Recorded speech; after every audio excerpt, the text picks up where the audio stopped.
Teman-teman, saya mau cerita hal yang terlintas dalam pikiran saya kemarin. Kemarin tanggal 24 Mei 2022, saya sedang membaca ulang catatan belajar lintas generasi tahun 2003, utamanya untuk teman-teman yang sedang belajar di perguruan tinggi. Namun tiba-tiba ada tamu yang datang mampir, dulu mahasiswa UGM, sekarang menjadi staf khusus seorang menteri. Nanti akan saya ceritakan, dan ikut menemui dia adalah cucu saya, generasi Alpha, sehingga pemikiran tentang pendidikan teman-teman yang di perguruan tinggi akan saya coba kaitkan bagaimana hubungannya dengan pendidikan informal terhadap anak-anak yang sejak kecil itu sudah mengenal gadget. Karena kebetulan cucu saya itu masih suka bawa gadget padahal sudah kelas 4 SD. Begitulah sebagai pembuka. Saya akan mengulangi sedikit itu hal yang kemarin sedang saya baca ulang, mungkin sekitar 1 menit saja. Saya ulangi gambar yang saya lihat kemarin, hubungan 3 generasi.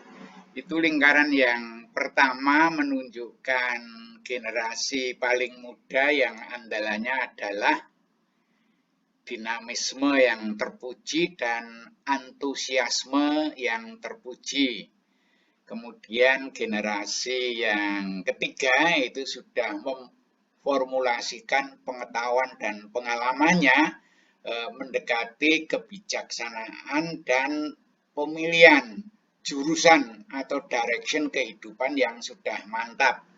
Nah, selanjutnya ada generasi tengah, generasi yang sudah established, mantap, memiliki kekuatan dan pengalaman. Di antaranya adalah tamu yang tadi saya katakan, seorang staf khusus menteri, itu yang akan saya bicarakan lebih lanjut.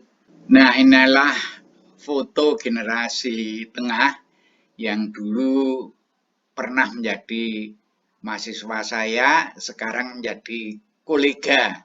Dia sedang menjadi staf khusus Pak Menteri Perhubungan Pak Budi Karya Sumadi. Dia mampir memberikan sebuah buku yang itu di kanan atas, judulnya adalah Transportasi, Konektivitas dan Ketahanan Nasional. Ini penulis pertamanya adalah Bapak Budi Karya Sumadi, Pak Menteri, yang baru saja menerima Dr. Honoris Causa karena pengabdiannya di bidang yang beliau tekuni, dan mahasiswa itu adalah Mas Abdul Hamid Dipo Pramono yang membantu Pak Menteri untuk menulis buku tersebut. Nah, itu pada tanggal 24 Mei tahun 22 kemarin, kolega muda mampir, dia memang generasi tengah, itu yang betul-betul sedang established ya, mantap, dan punya pengalaman, maka bisa menulis buku. Nah, saya membayangkan apabila para petinggi ini kan setara eselon 1 di kementerian itu menulis buku-buku, maka pengalaman dari tacit knowledge itu dapat diwariskan untuk gampang dipelajari oleh generasi penerusnya. Ini berguna juga untuk perguruan tinggi. Nah, itulah beritanya. Saya memikirkan dan membayangkan kalau Pak Budi Karya Sumadi dulu dan Mas Hamid itu tambahan-tambahan pesan yang non formal dan informal mungkin diperoleh dari cerita wayang, mungkin membaca cerita silat dan sejenisnya, ternyata bisa menjadikan beliau pejuang yang mewarisi pesan-pesan semangat dan pesan karakter dari tokoh-tokoh dalam wayang dan cerita silat juga. Nah, yang saya pikirkan kalau generasi yang sekarang suka main gadget itu jadinya seperti apa. Nah, di kanan biru itu sebetulnya foto anak kelas 4 SD dan satu kelompok pemerhati pendidikan memikirkan pesan karakter. Memikirkan pesan karakter yang dahulu lewat seni wayang menyusul cerita silat bersambung ke generasi masa kini yang mungkin lewat game literasi. Perlukah itu dikhawatirkan? Ya, saya kebetulan sempat ini menanya kepada seorang alumni juga dari Fakultas Teknik tentang pendapat dia. Coba mari kita dengarkan apakah kita perlu mengkhawatirkan anak-anak sekarang yang suka main gadget karena sudah kenal gadget sejak kecil. Ya, coba kita dengarkan. Oke, halo. Nama saya Arhadi. Saya di sini mau berbicara sedikit tentang game literasi. Jadi sebelum kita ngomong tentang game literasi, mungkin ada baiknya kita menilik kembali definisinya literasi. Jadi definisi pertamanya adalah kemampuan seseorang untuk membaca dan menulis. Tapi sebenarnya ada definisi kedua, yaitu literasi adalah kompetensi atau pengetahuan pada bidang tertentu gitu ya. Jadi tidak sekedar terkait baca tulis saja. Jadi ada berbagai domain literasi itu, baca tulis tentu saja, ada lagi seni pertunjukan seperti teater, wayang dan sebagainya, perfilman, ada literasi mengenai musik, dan tentu saja untuk saat ini games menjadi salah satu domain literasi. Jadi games literasi adalah kita mengakui bahwa games, terutama digital games ya, jadi games itu macam-macam, ada tradisional, ada yang modern, board games, card games, kartu gitu ya. Tapi tentu saja yang banyak dipakai akhir-akhir ini untuk anak-anak terutama adalah digital games. Pada dasarnya semua domain literasi itu mengandung informasi, jadi bisa menjadi sarana belajar, memiliki format yang unik dan memiliki berbagai genre. Ya, jadi permasalahannya mungkin ketika ada orang tua yang mungkin bilang ke anak ini main game terus kapan belajarnya, itu mungkin ada perbedaan pandangan mengenai belajar itu sendiri gitu ya. Jadi bukan berarti ketika anak main game itu nggak belajar, mungkin domain yang diinginkan tuh berbeda gitu. Jadi bapak ibunya mungkin menginginkan anaknya lebih memiliki literasi ke arah baca tulis yang tradisional gitu. Namun sebenarnya kalau kita melihat atau memahami game literasi, kita bisa melihat peluang gitu. Walaupun kekhawatiran-kekhawatiran itu mengenai mungkin apa ya, dampak kekerasan di dalam game atau bullying di dalam game itu legitimate gitu. Kecemasan-kecemasan itu tuh legitimate.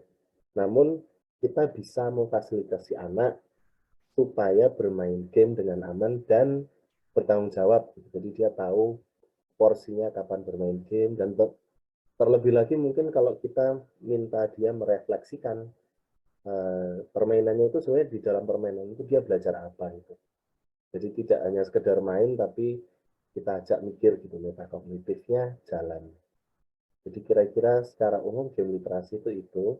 Walaupun kalau definisi dari game developer, game literasi itu ya seperti halnya baca tulis. Jadi kalau bisa dibayangkan seseorang yang belum pernah pegang buku sebelumnya, belum pernah bisa membaca sebelumnya, untuk dia bisa membaca ya harus belajar dulu gitu kan. sama sebenarnya untuk game literasi itu orang yang belum pernah pegang joystick atau ngerti controller di keyboard komputer untuk main game mungkin ya sama halnya dengan membaca, dia nggak tahu apa yang bisa dia lakukan di situ gitu.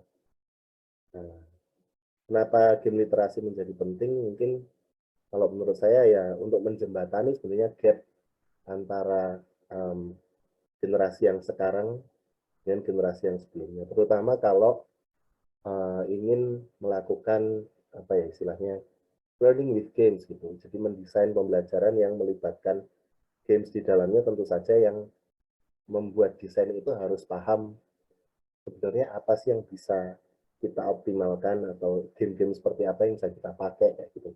Itu membutuhkan literasi di dalam domain games itu sendiri.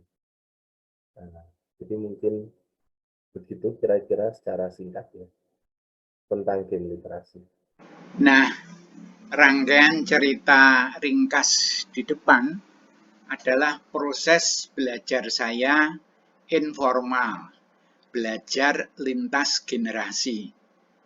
Kita tadi tahu generasi tengah yang mendapat pesan karakter tokoh wayang dan tokoh silat memantik tanda tanya tentang gadget dan game, kesukaan sebagian generasi apa. Saya makin memahami bahwa setiap zaman terdapat kekhasan media untuk menyampaikan pesan. Sesungguhnya lah media sarana belajar tersebut pemanfaatannya tergantung kepada penggunanya. Misal anak suka game, orang tuanya bisa menjaganya apakah tidak. Pertumbuhan cipta, rasa, dan karsa anak dapat dikawal apakah tidak. Ini tantangan bagi pemegang amanah penyelenggara pendidikan. Nah, itulah cerita sebagian dari peta pikiran saya kemarin ketika menerima tamu dan memikirkan pendidikan lintas generasi dan sedang berorientasi pada pendidikan cucu yang masih suka gadget, kira-kira kelak kalau dewasa bagaimana. Nah, gambar metafora bunga untuk pendidikan itu akan saya tampilkan lagi sebagai penutup, yang dalam gambar itu ada kalimat yang bunyinya saya bacakan karena kurang jelas begini. Aneka warna bunga mekar pada saat tepatnya masing-masing. Mekar selamat indah manakala sukses perawatannya. Nah, itu mengibaratkan bahwa pendidikan anak pun dalam hal ini cucu harus bagus perawatannya. Demikianlah yang terlintas dalam pikiran. Sampai jumpa lagi pada video berikutnya.